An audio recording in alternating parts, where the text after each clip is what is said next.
Hi, welcome to the tutorial number 6, sorry. The first question of the tutorial is basically how we can synthesize this from ethyl acetate.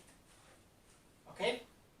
Well, first we can do the retrosynthesis and then we will do the forward synthesis.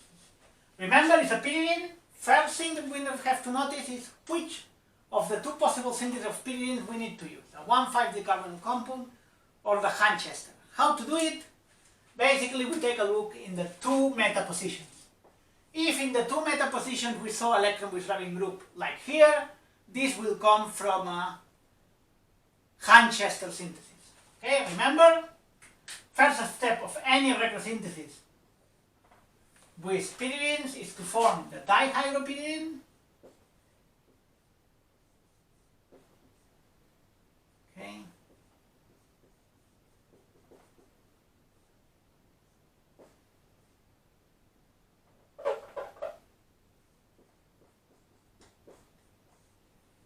Okay, one we have this, remember.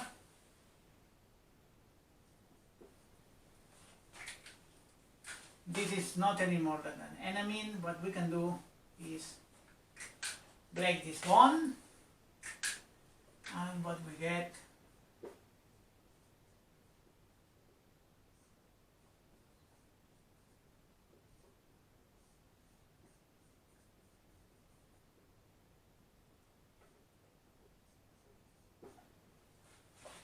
okay, and sorry, missing a phenyl. When we have this, we can break this carbon-carbon bond. Okay, and this is coming from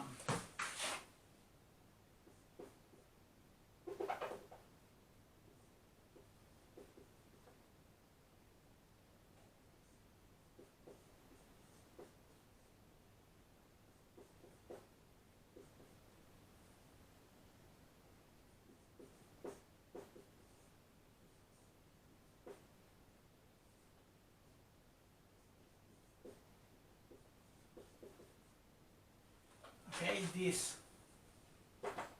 the addition to this compound, and this basically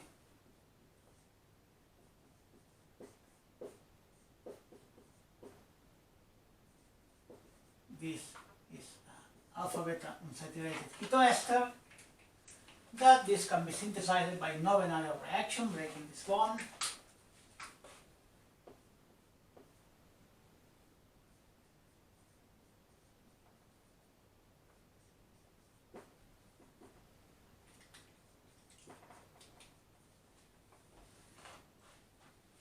Right? And this compound, if we break this bond, this is coming from a Claisen reaction of this compound. Okay? Right? Basically, the retrosynthesis will be this plus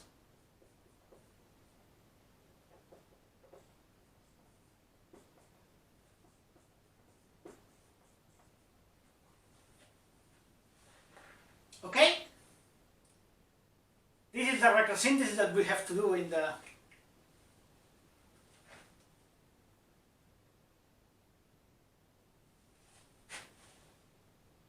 to synthesize this compound. If we want to do a forward synthesis, okay, we can do it very easily.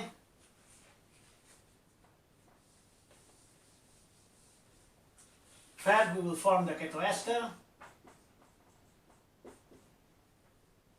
Sodium ethoxide, we generate the ketoester. Remember, we formed an ion here and then it's attacking another molecule of the ethyl acetate.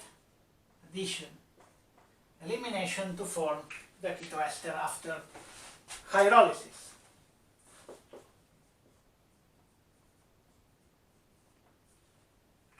Okay? When we have this, we can do the Novenaro reaction. We add piperidine as catalyst plus the aldehyde, and what we get is, after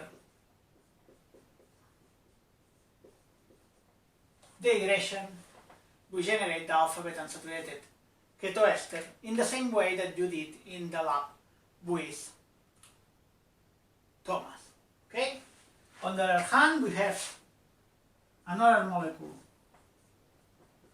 of the ketoester that basically we add ammonium acetate, and what we are doing is first the ammonia is forming the imine here, and then tautomerization to enamine to form this compound.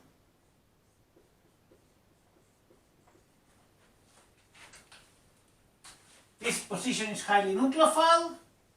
We'll attack here. Okay, regenerate.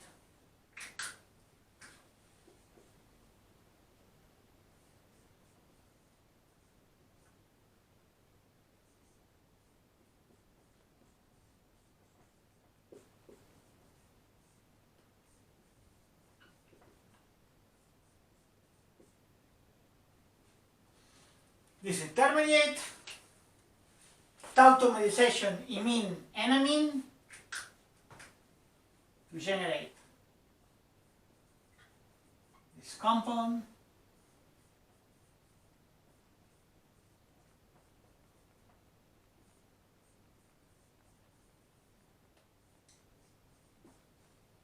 And when we have this compound, this nitrogen will attack here to form the imine.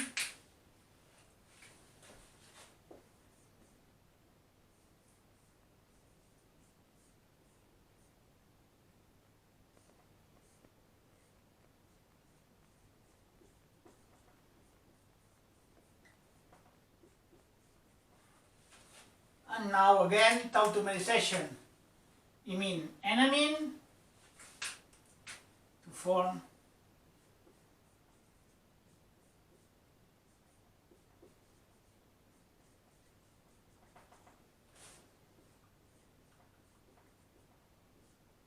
the dihydropyridine that only require to be oxidized with, for example, DDQ or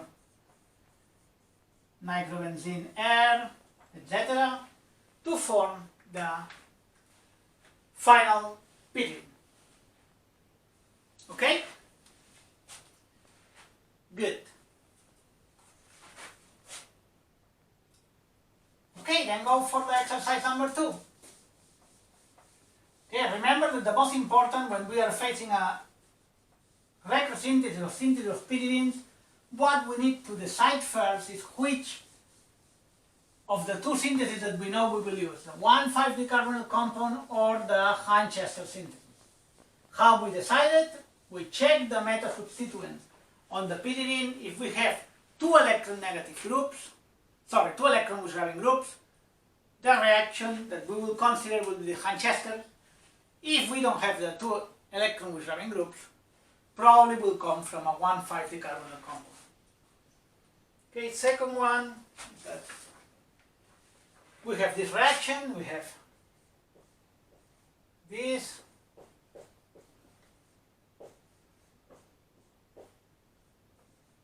Oops. Sorry.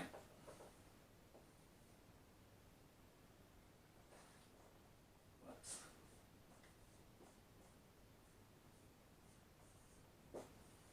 And we treat with sodium methoxide, and we only have this compound. And they ask why we only have this compound. Why we have only a substituent in the 1 position. Why? Well, first of all, we are not doing anything strange. This is a nucleophilic aromatic substitution. We have a nucleophile. The nucleophile will attack where we have the leaving group, the chloride, and the chlorides are in the right ring, is the pyridine ring, and both are in ortho of the nitrogen. That means that in theory, both will be will have a similar behavior. However, they say that they only have one final product.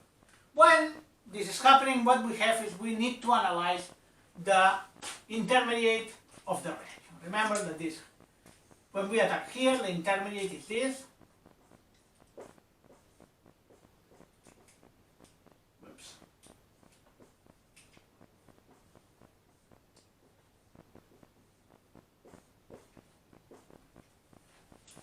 Okay, we have this intermediate. We can draw the different resonant forms.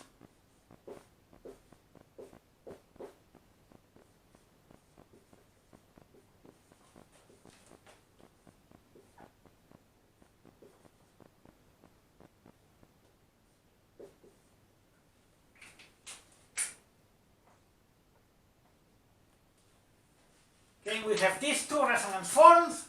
Remember, I will not add any resonant form. That means the next resonant form has to be this. I will not do it. Why? Because remember that if we broke the aromaticity of this ring, the resonant forms didn't count. That means these are the two only resonant forms that are important. Okay? Then we can do the same exactly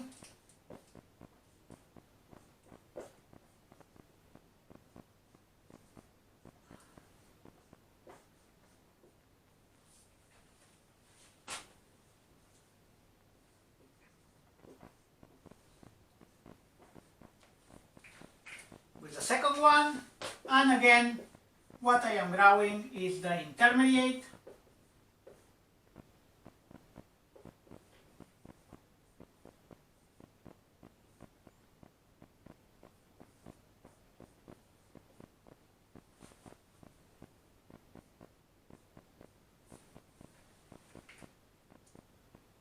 And as you can see here,